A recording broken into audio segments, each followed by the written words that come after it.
Well, good evening, everyone. We just want to welcome you to our Tuesdays with the Doctors. We're so happy to have you with us this evening. And we have a special guest with us tonight to talk to us about diabetes type 2. We hope this will be helpful to you or to someone you know. Our speaker will give us our presentation, and then she will take questions afterwards. And if you have questions that you would like to ask anonymously, you can send them in the chat directly to me. I'm Elder Annette Barnes, or you can just place them in the chat if you're interested that it could go to everyone. And so we are also on Facebook Live this evening. We want to welcome everyone who's on Facebook as well as on Zoom. If you are on Zoom, unless you are speaking at the moment, we just ask that you turn your videos off since we are recording this event as well. So without further ado, I would like to introduce our speaker. Her name is Dr. Jannel Gentius. She is a servant of God. She hails from the beautiful Caribbean island of St. Lucia. She is honored to use her spiritual gift of teaching to bring the good tidings of the gospel to yearning hearts. She is a social psychologist, PhD in psychology, and public health professional who uses her profession to help others understand the connection between behavior and spirituality.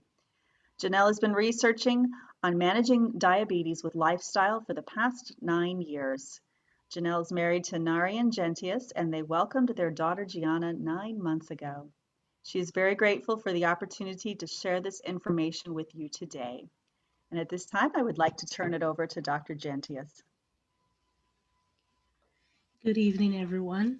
Thank you very much, Annette, for your warm introduction. And I want to thank the community, the Joy of Troy community, for inviting me to speak on such a very important topic that I believe affects all of us. And so I thank you again for that opportunity.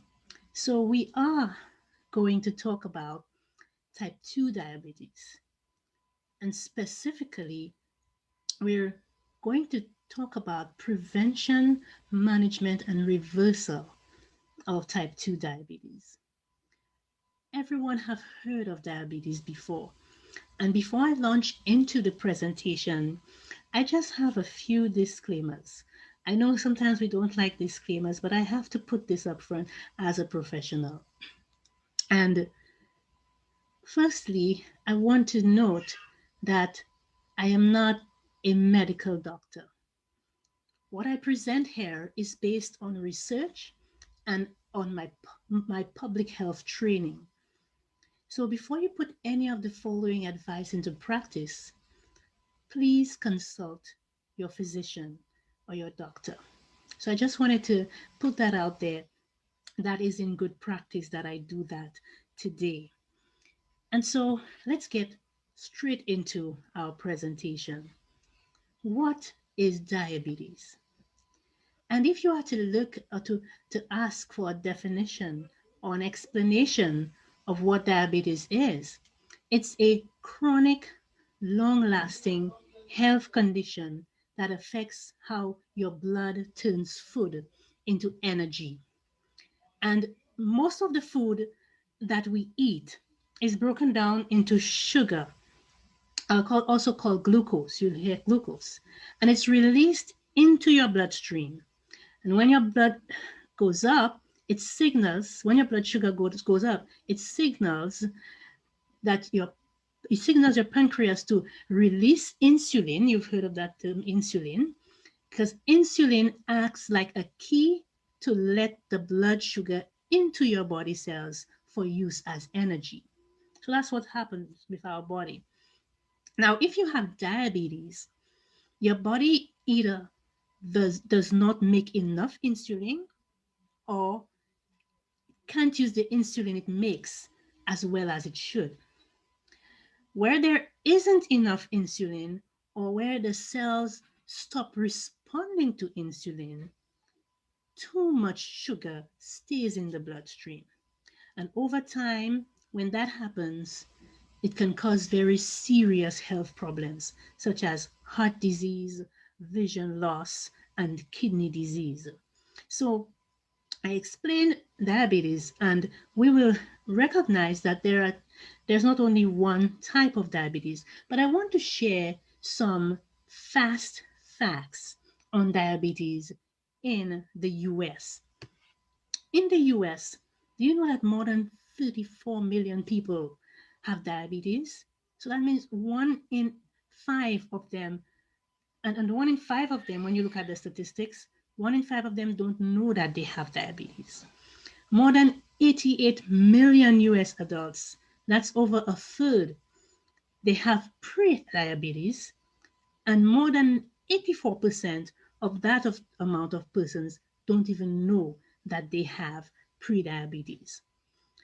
You'd be it would be important for you to know that diabetes is the seventh leading cause of death in the United States, and it actually may be underreported.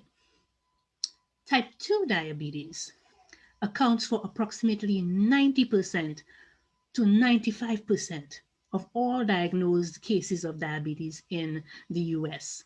And type 1 diabetes accounts for approximately 5 to 10%. You might ask, what's the difference between the two? Just very simply, type 1 diabetes is more of an autoimmune disease. We spoke about insulin. With type 1 diabetes, the body actually does not produce the insulin, which is the key mechanism to open the cells.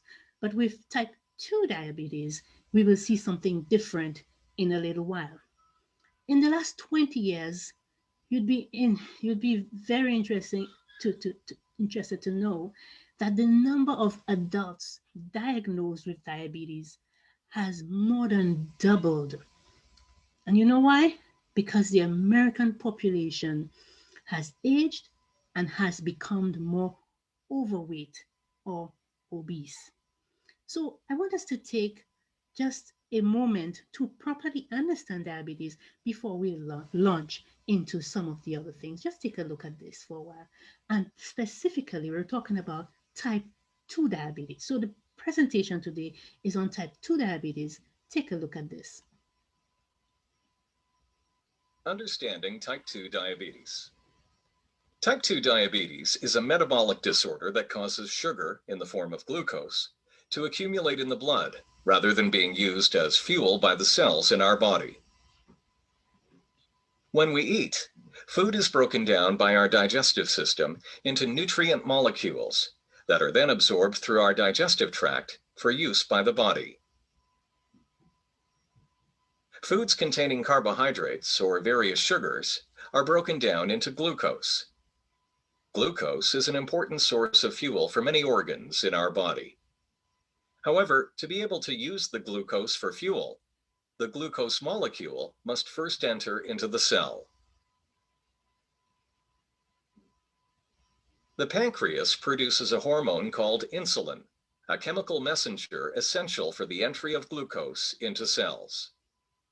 As the blood glucose levels rise after a meal, insulin is released into the bloodstream and sets processes in motion to trigger the removal of glucose from the blood to enter into the cells.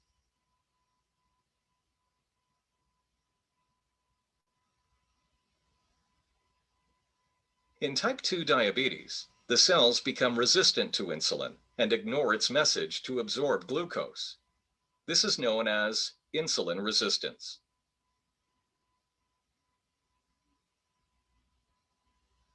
In addition, in type 2 diabetes, The pancreas is unable to produce the greater amounts of insulin needed to trigger these resistant cells to take in glucose from the bloodstream. The most notable symptom of diabetes is frequent urination and excessive thirst. Other symptoms include weakness, drowsiness, and blurred vision. These are caused by chemical imbalances in the blood related to high levels of blood glucose. About 1 in 4 people with type 2 diabetes are unaware that they have the disease. It is important to catch diabetes early. Over time, high blood glucose damages the blood vessels, which can damage the organs that these vessels supply, leading to a variety of health complications. Damage to the small or micro blood vessels can cause vision problems, including loss of sight, nerve damage, and kidney disease. Damage to larger or macro blood vessels can lead to cardiovascular complications such as heart disease, stroke, and poor blood circulation. Overweight and inactivity are major causes of diabetes. A family history of diabetes significantly increases your risk of developing the disease. Certain ethnic populations are also at increased risk of developing type 2 diabetes.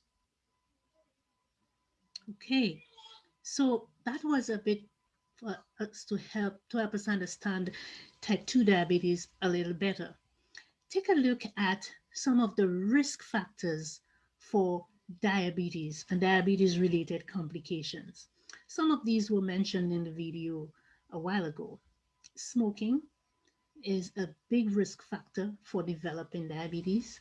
Overweight and obesity, physical inactivity, that is lack of exercise, and A1C, that is 6.5% or more. And when I say A1C, A1C is a test, also known as the hemoglobin A1C test.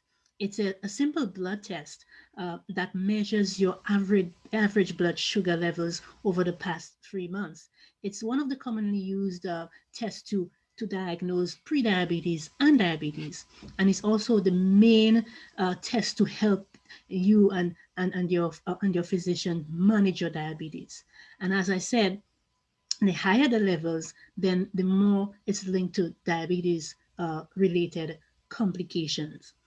And so it's one of the risk factors. High A1C is 6.5% or more. Then high blood pressure and high cholesterol. These are risk factors for diabetes. So we are here to understand how to manage and prevent and reverse diabetes. Yes, I said reverse. Sometimes you hear diabetes being spoken of, and people think it's a hey, I have this, and I'm going to live with it forever. But when it's caught in its early stages, not stages that are very advanced where you have organ failure, etc., it actually can be reversed. And we're going to see how we can that can be accomplished in this presentation.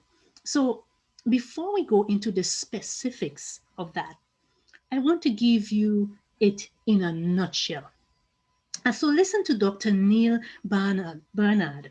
He's a medical doctor who has done extensive research and clinical trials on type 2 diabetes and reversing type 2 diabetes. So take a look at this. Many people are concerned about the risk of diabetes, and many people have it already. If you have type 2 diabetes, though, it can be a two-way street. And to begin a diet change to reverse diabetes, step one is to avoid animal products. Now you might be thinking, wait a minute, I thought I was supposed to avoid sugar or avoid bread or maybe rice. Well, these carbohydrates do release glucose into the blood, and that's why people thought, okay, that sugar must be the problem. But it turns out that the real problem with diabetes is the buildup of fat inside the cells of the body. When fat builds up in your muscle cells or in your liver cells, the sugar can't get inside, and that's the problem. And so that's why step one is to avoid animal products, because when we do, there's no animal fat in the diet at all. That helps the cells to clean out. Step two, Keep vegetable oils to a minimum. If you're the kind of person who is making dinner and you take your bottle of oil and you go glug, glug, glug, glug, glug, glug, glug, glug, glug, oil all over everything, that fat gets into your cells too, and that's a problem. So step 3 is choose the healthiest foods. So white bread, okay, but rye bread or pumpernickel, much better.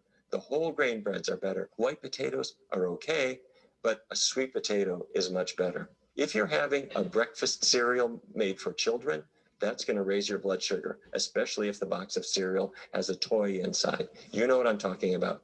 Have a healthier kind of something like oatmeal porridge or bran cereal. That's better for you. Instead of sugar, have fruit. Apples and bananas and oranges and peaches. These foods taste sweet, but they're very gentle on your blood sugar. So, step 1, get away from the animal products. Step 2, keep the oil very low. Step 3, choose the healthiest sources of carbohydrate. And over time, your diabetes might start to improve. Now, I have one last thing though.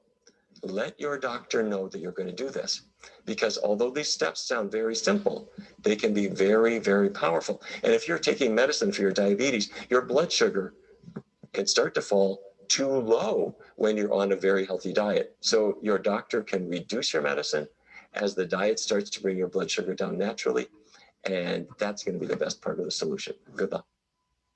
Okay, so we are seeing here one theme throughout Dr. Barnard's counsel, and that is that healthy food is powerful medicine. We are seeing here the power of nutrition and the role of nutrition in reversing type 2 diabetes. And so the father of medicine, Hippocrates, he said, let food be thy medicine, and let medicine be thy food. And that quotation could not be more true in the case of type 2 diabetes. And this is what we're going to explore. I'm going to get into the specifics, but I want you to take a listen to Dr. Wes Youngberg. He is a specialist in diabetes, especially type 2 diabetes and reversal of type 2 diabetes, and also a dietitian, Brenda Davis. Listen to them for more context on what I'm going to present in a little bit. Let's take a look. Thank you, Wes. It's my pleasure. To start out, can you help us understand the connection between diabetes and nutrition? Oh, absolutely. Diabetes is usually characterized by the overconsumption of the wrong types of foods, as well as a lack of physical activity. If we look around the world, the lowest rates of diabetes occur in places where people live off the land, eat unprocessed food, and engage in moderate, constant physical activity. But when populations with these simple lifestyles become sedentary and adopt Western-style diets, which are rich in processed foods and animal products, their diabetes rates quickly escalate. For example, the Pima Indians in Arizona, the Micronesians on the island of Nauru, and the Marshallese in the Marshall Islands used to be essentially free of diabetes and obesity. But now an estimated 35 to 50% of their adult populations have type 2 diabetes. Asian countries used to have very low rates of diabetes, but now 60% of all type 2 diabetes cases are in Asia. Those are some sad statistics. It's shocking to see China and India becoming the global epicenters of diabetes. China used to have such low diabetes rates, but after rapid economic development and urbanization, many Chinese people have replaced their traditional diets with unhealthy food. It's clear to see that there's a connection between diet and the development of this disease. But the million-dollar question becomes, can this be reversed? About 30 years ago, a unique study was conducted to find out. Researchers noticed that Aborigines in Australia who moved to urban areas developed very high rates of diabetes. They wanted to see if the opposite was true. So they did a survivor-like study where they took 10 obese diabetic Aborigines out of the city and into an isolated region of Australia. These 10 people returned to their traditional lifestyles, living off the land and gathering whatever food they could find. After 7 weeks, participants lost an average of 18 pounds and dramatically lowered their blood sugars. A similar study was conducted in Hawaii. 19 obese islanders were placed on a traditional Hawaiian diet, low in saturated fat and high in plant-based foods. In just 3 weeks, their weight dropped an average of 18 pounds and their fasting blood sugars dropped 43%. So we've talked about diabetes being reversed in several faraway countries. What about North America? Have similar studies been conducted here? Oh, you bet. And the results have been equally as impressive. In one study, 650 diabetics were placed on a high-fiber plant-based diet for just 2 weeks.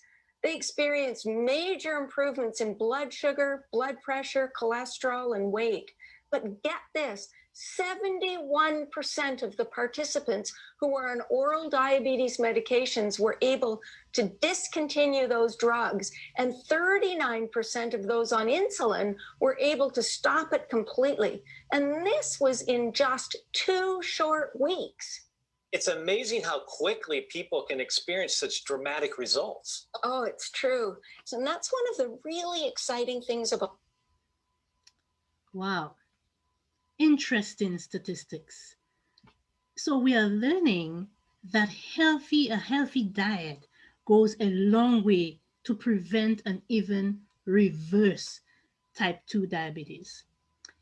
It can work for you. It can work for me. Healthy diet. That is the key.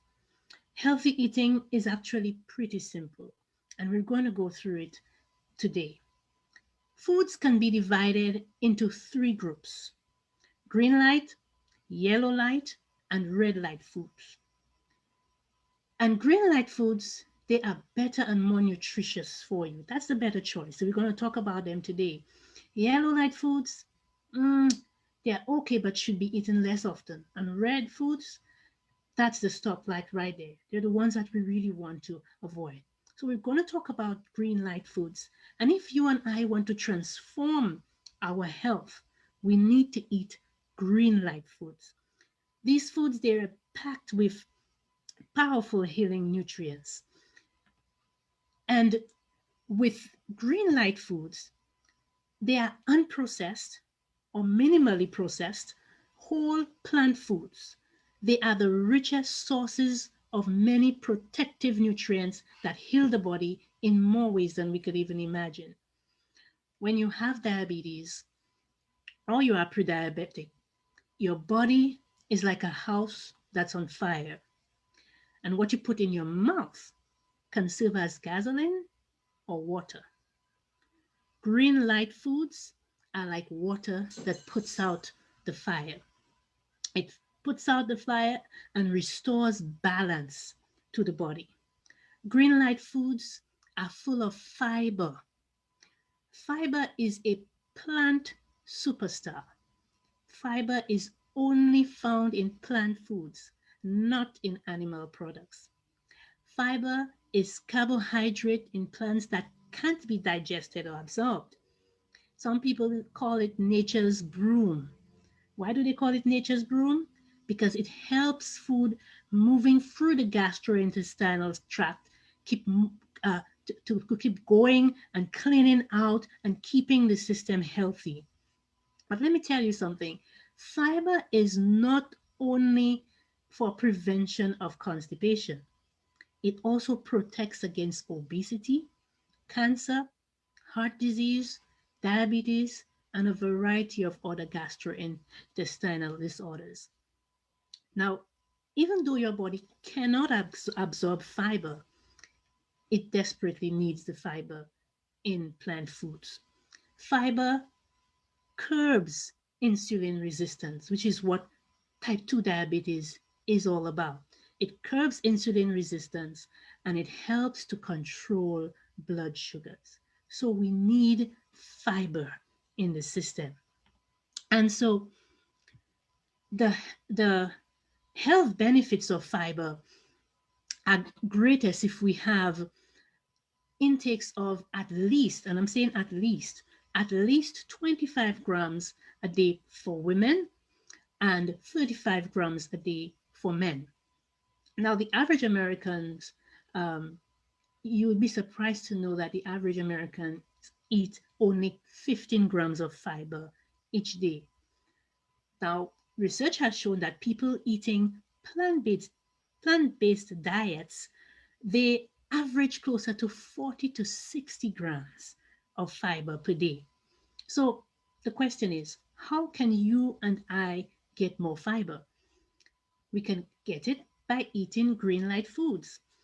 These foods include vegetables, legumes, uh, and when we say legumes, that means beans, peas, lentils. We get green light foods and we get the fiber from the green light foods in fruits and vegetables, unrefined whole grains, and whole food fats. So we're going to take a look at each of these a little closer and we will see what it entails. The first group is vegetables. Vegetables, we all know vegetables, they're good for us. They provide the highest number of nutrients for the fewest number of calories. That means they're very nutrient dense. They are the richest source of disease fighting vitamins, minerals, phytochemicals. And especially we want to look at those green leafy vegetables. They are at the top of the list. In a study that surveyed over 200,000 people, it was found that eating at least of a cup and a half of green leafy vegetables each day reduced diabetes risk by 14%. And so we want to have those green leafy vegetables. We should try to eat a wide variety of non-starchy vegetables, vegetables that are grown above the ground. These are low in calories and carbohydrates, but very high in nutrients. The starchy vegetables such as potatoes and corn, they are calorically dense. So portion control for those are very important for diabetics with high blood sugars. We should try to get at least 5 to 6 servings of non-starchy vegetables each day, including both raw and cooked vegetables, because there are advantages to having both raw and cooked types of vegetables. And so our next green light food is legumes. Legumes are beans, peas, lentils. They have been found to reduce risk of, of chronic diseases such as cardiovascular disease, cancer, diabetes, and premature death. And so legumes are very important. In a study of over 60,000 women, and those who ate the most legumes were 38% less likely to develop type 2 diabetes than those who hardly ate any legumes at all. So legumes, they are very important for us in reversing diabetes and managing diabetes. Beans, peas, lentils, all of this, guess what? They are high in fiber. Fiber is very important. They are also high in protein, iron, zinc, and many other nutrients.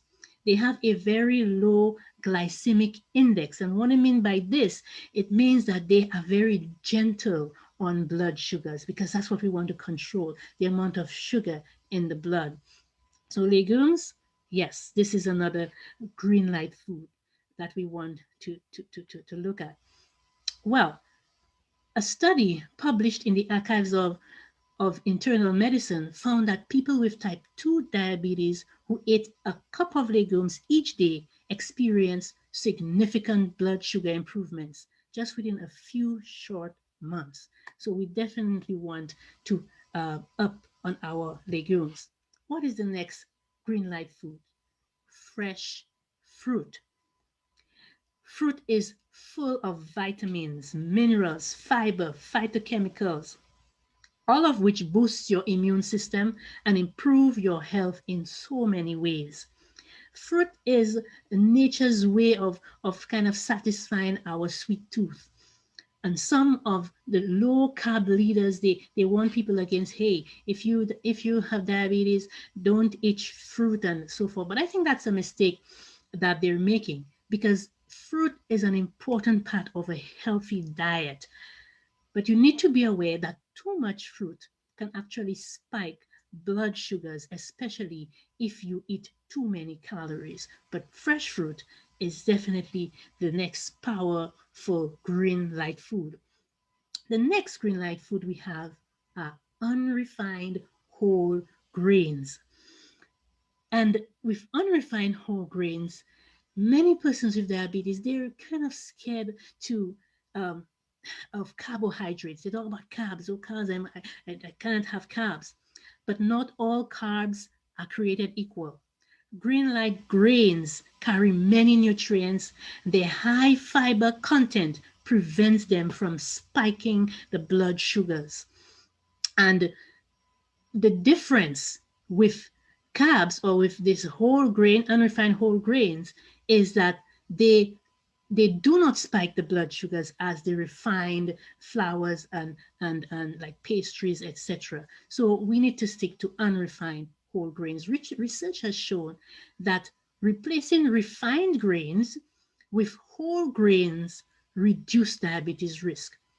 Unrefined whole grains are intact grains that have not been processed in any way. Examples are quinoa, brown, red, black rice, wild rice, barley, rye, oats, millet, wheat, kamut, and spelberries. And so we want to eat our unrefined whole grains. Our next green light food are whole food fats. That's our final green light group. It's whole food fats. Examples include nuts, seeds, avocados, olives, and whole coconut. These healthy fats are packed with many protective nutrients and phytochemicals. Some diabetes diet advocates a very low fat consumption, and sometimes some of them even discourage people from eating healthy fats. But there's a reason why God, through nature, provided whole food fats for us. And these foods, those whole food fats, they enhance the flavor of meals, and they leave us feeling more satisfied when they're incorporated in our meals, so we don't eat too much. They also maximize the absorption of fat soluble nutrients, antioxidants, and phytochemicals. But we have to be aware, high fat foods, regardless of whether they're whole food fats, high fat foods are very calorically dense. They have a lot of calories, meaning that they provide a lot of calories in a rather small volume or portion of food. And so we want portion control. We want to portion the sizes of the amount of whole food fats that we eat. And so we see that green light foods have an incredible healing potential for our blood sugar, for our heart, and for so many aspects of our health. That's why I recommend to us today to get maybe about 80 to 90% of all of our calories from green light foods, from plant based foods, as we have discussed here. So I'm sure that each one of us want to live a healthy life. I want to encourage us to choose those green light foods today. When it comes to driving and when it comes to eating, green means go. And we've learned about how in the videos how people studies have shown that people's health have been transformed, and they have reversed diabetes by choosing better nutrition or green light foods. What about you? Are you willing to do the same to maintain good health? It only takes a step, one step, and this step could mean a lot for you in in managing if you have diabetes or just having better health. You know something? Physical death is inevitable. We have an opportunity today to live a better quality of life, even though death is certain. My question to all of us here is, what will your last 10 years look like? Do you want to live your last 10 years in sickness? Ponder upon this question with me just for 2 minutes.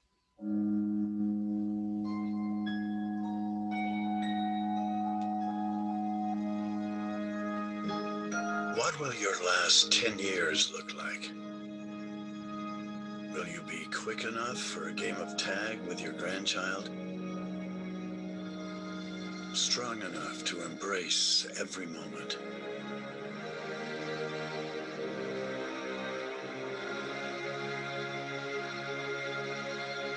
Will you grow old with vitality? Or get old with disease?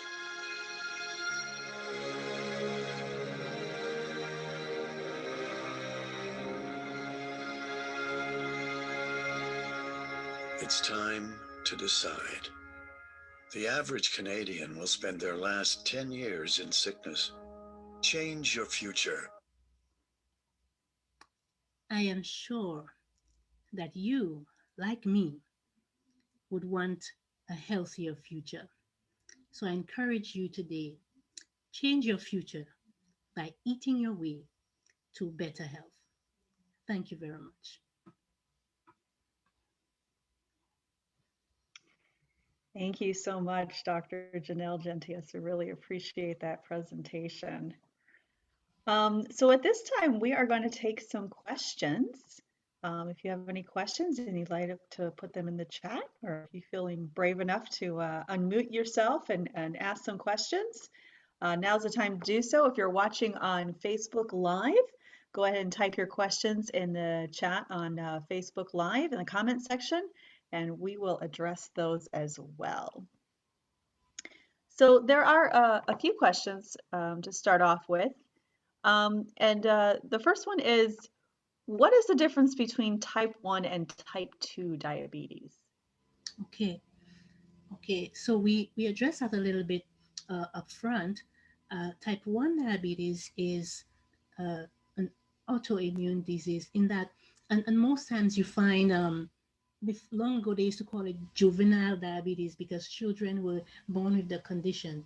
Their bodies did not produce enough insulin, and so uh, it it was not precipitated by any prior lifestyle damage to the body. Type 2 diabetes, however, as we have been discussing, it is when there is insulin, but the cells just will not accept insulin to open up the cells so that the sugar, the glucose, the sugar could get into the cells rather than staying into the blood.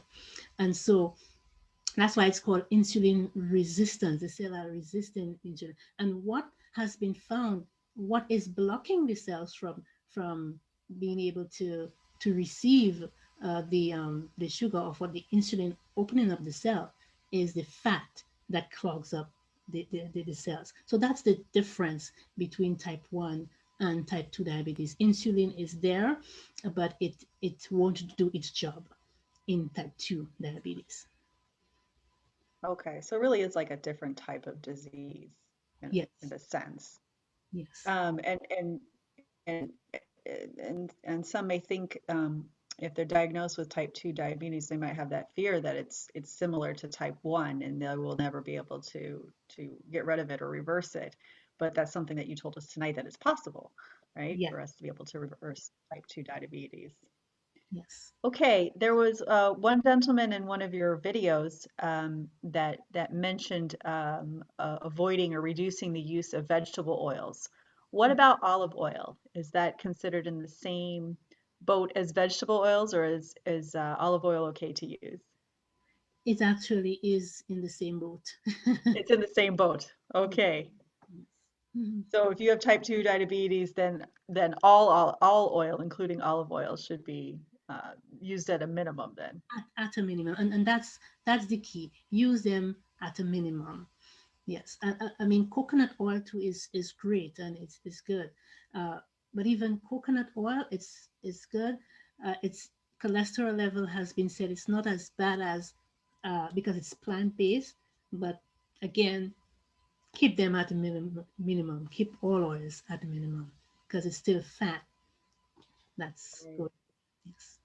Okay, very good. Thank you. So another question is when you were talking about fruit and fruit, being a good food to eat, where does juice fit into that? If you're drinking just, whole natural juice, is that too many calories for somebody with type 2 diabetes? Mhm. And if it is fruit straight from, it's better to drink the juice by eating the fruit to begin with. If you're juicing fruit, if you're juicing fruit, then you have to be careful about the quantity, um, because if you're eating an apple versus juicing many apples to make a glass of juice, then that's much more than one apple.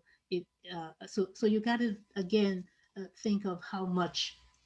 Especially if your blood sugar is high, you have to control that as well. All right, very good. Thank you. And then it was mentioned, servings of fruits and vegetables, and there was a mention of 5 to 6 servings of green veggies, I think it was. How much is considered a serving? You want to make sure that you're getting enough vegetables and enough legumes and enough of all those things. How much is a serving considered to be? And that is a very good question because that differs depends on what you're eating. And so I'm sorry I don't have a chart to say this amount, this cup is a right serving for spinach, and 1.5 cup is good for spinach, 2 cups is good for cabbage. I do not have that chart, but definitely what I can do is probably get that and probably send it to you if you have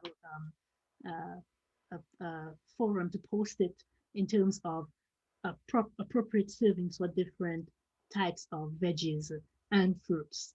Uh, but I cannot tell you Yeah, that. that'd be good, like a serving chart. Yes, a serving chart. Yes. I want to continue to encourage people to send in your questions. We have another one here. It says, if you have high blood pressure, how will you know if you have diabetes? Okay, so as I said, the A1C blood sugar test, the blood test, is mainly what is used to diagnose your diabetes. And so you need to get a test, a blood sugar test. And that is when your doctor will tell you, hey, your A1C level is um, 6.5 and above, or between 5.6 to 6.4, and you're pre-diabetic, or you're normal, you're below the level. So you need to get a test to know whether you have type 2 Is diabetes. it okay? All right. Is that something that they normally do when you go for a physical, or do you have to ask for that specifically? I am not sure whether in the US that this is done regularly as a screening. Um, I am not sure whether it is that, but I would say when you go to your physician, if you think that it is something that is of concern, ask your doctor to, and it's a pretty simple, easy test to do. So just ask your doctor to do that test for you. Most time you might have to fast. You would have to fast. Um, and your doctor will direct you as to the appropriate time or what to do before you get that test done.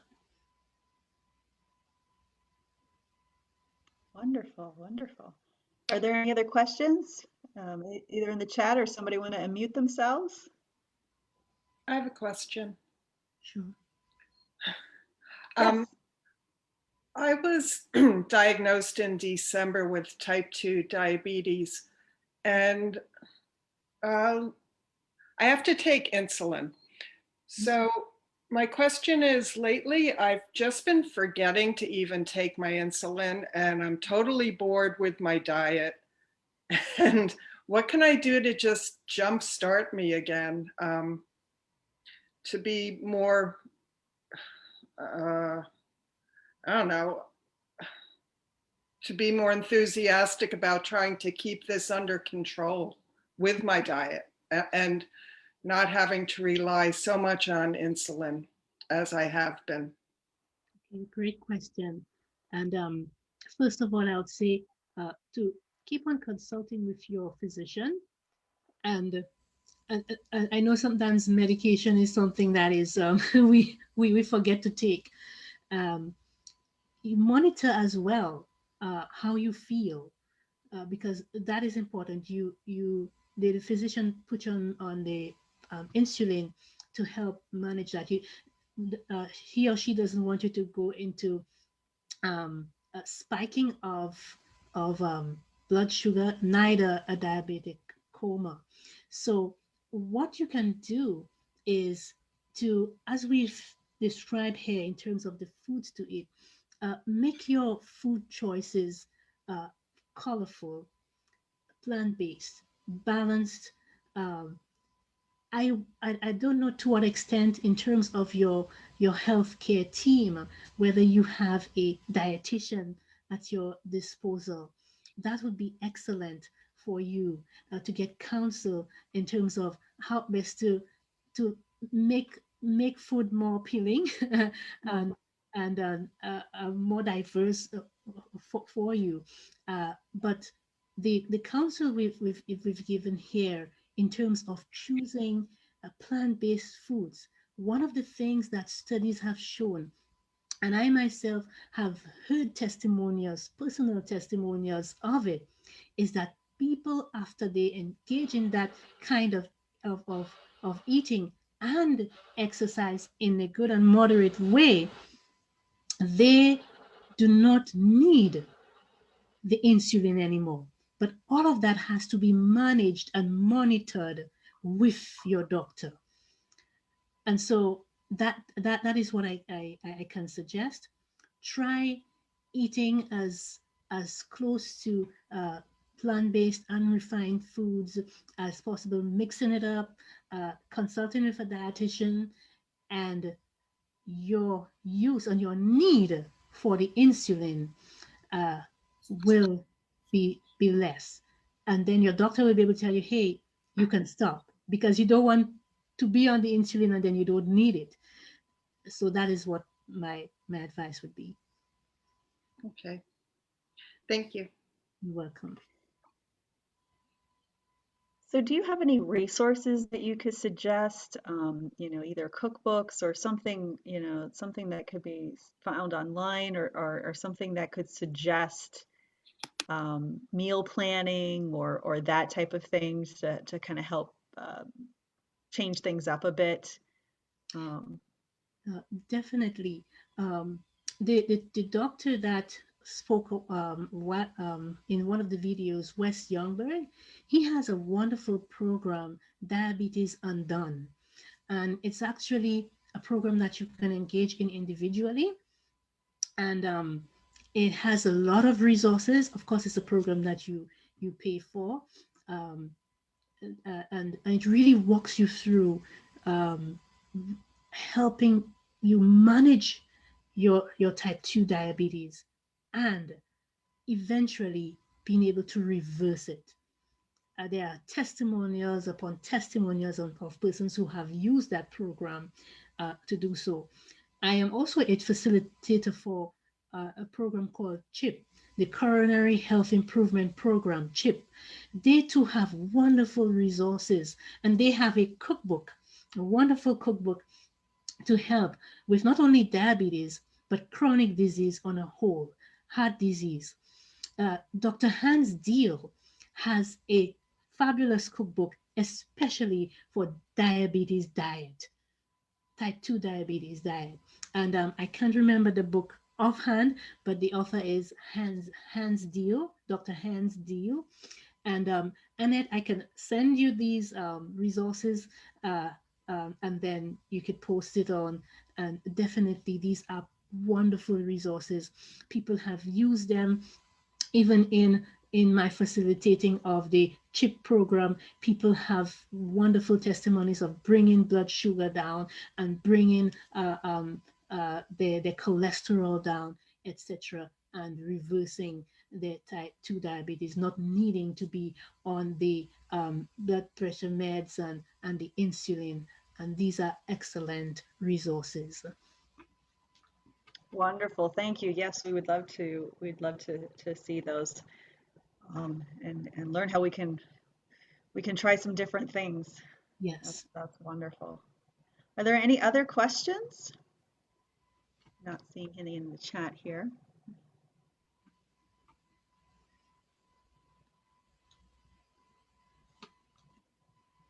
Well, it looks like those are our questions for today. I thank you so much, Dr. Gentius, for joining us and for giving us that wonderful presentation. And I just want to say blessings to you all, and thank you for participating in this program. Praise God. So as we close this evening, I hope you found something that was helpful and learned something. Our next event is called Real Talk About Breast Cancer and Reconstruction. Dr. Beldanio, who will share information with us on Tuesday, August 24 at 6:30 p.m. We hope you all have a wonderful evening. Have a good night.